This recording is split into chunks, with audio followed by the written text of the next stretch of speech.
เจ้าลูกหนังวิเคราะห์บานเตที่เด็ด3คู่ประจำวันจันทร์ที่ 4 เดือน 5 ปี 2026เรามาเริ่มกันที่คู่หนึ่งในศึกพรีเมียร์ลีกอังกฤษเตะในเวลา 11:00 ของคืนนี้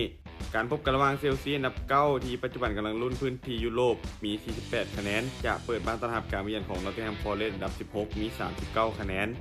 เชลซีจะบ้านพวกเขามีฟอร์มการเล่น2หลังที่ถือว่ายังคงแกร่งด้วยการชนะ2แพ้3จาก5เกมหลังสุดแต่หลังจากที่มีการปรับเปลี่ยนโค้ชใหม่ฟอร์มการเล่นของพวกเขาก็เริ่มดีขึ้นโดยเฉพาะการเล่นในบ้านที่ยังคงพอไว้ใจได้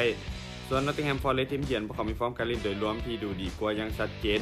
แต่คาดว่าพวกเขาอาจจะบ่เน้นหลายในเกมนี้เพราะพวกเขายังคงมีนัดตกค้างอยู่ในห้องของชนะเลิศยูโรปาลีกแข่งนัดที่2จะพบกับแอสตันวิลล่าเกมนี้ภาพรวมยังคงให้เชลซีเจ้าบ้านดูดีกว่าและมีโอกาสค่อนข้างสูงที่จะเก็บชัยชนะไปได้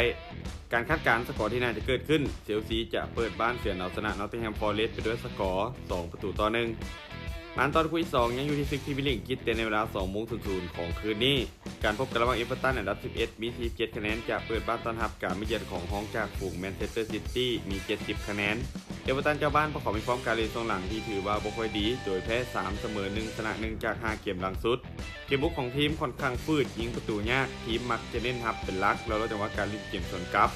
ส่วนซิตี้ทีมเยือนมีฟอร์มโดยรวมที่ถือว่ากำลังฮ้อนแรงด้วยการเก็บชัยชนะมาแล้ว5นัดติดต่อกันในทุกรายการเกมบุกของทีมยิงประตูได้ค่อนข้างต่อเนื่องจากคาซาเดียในการยิงประตูอยู่ที่2ประตูต่อเกมนี้คาดว่าซิตี้พวกเขาจะเป็นฝ่ายที่ครองบาลและบุกเข้าใส่ตลอดทั้งเกมเพราะต้องการคะแนนเพื่อจี้อาร์เซนอลในการลุ้นแชมป์การคาดการณ์สกอร์ที่น่าจะเกิดขึ้นแมนเชสเตอร์ซิตี้จะบุกมาเอาชนะเอเวอร์ตันไปด้วยสกอร์2-0มาตอนคู่ที่3ในศึกลาลิก้าสเปนในเวลา 2:00 ของคืนนี้การพบกันระหว่างเซบีย่าอันดับ 18 มี 34 คะแนนจะเปิดบ้านต้อนรับการมาเยือนของเรอัลโซเซดัดอันดับ 9 มี 43 คะแนนเซบีย่าเจ้าบ้านประกอบฟอร์มการเล่นช่วงหลังที่ถือว่าบ่ค่อยดีโดยแพ้4จาก5เกมหลังสุดเกมรับของพวกเขาในช่วงหลังถือว่าค่อนข้างมีปัญหาแต่การเล่นในบ้านของพวกเขายังถือว่ามีแรงฮึดด้วยเสียงเสียจากแฟนบาส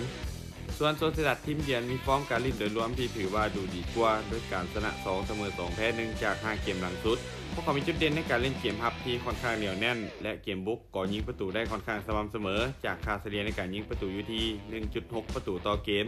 แต่เบิ่งจากภาพรวมในเกมนี้แล้วค่อนข้างสูสีมีโอกาสค่อนข้างสูงที่จะจบลงด้วยผลเสมอ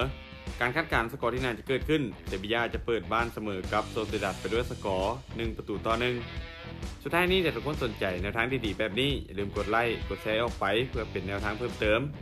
และไปสนใจอยากลงทุนสามารถกดลิงก์ผ่านหน้าช่องได้เลยเด้อ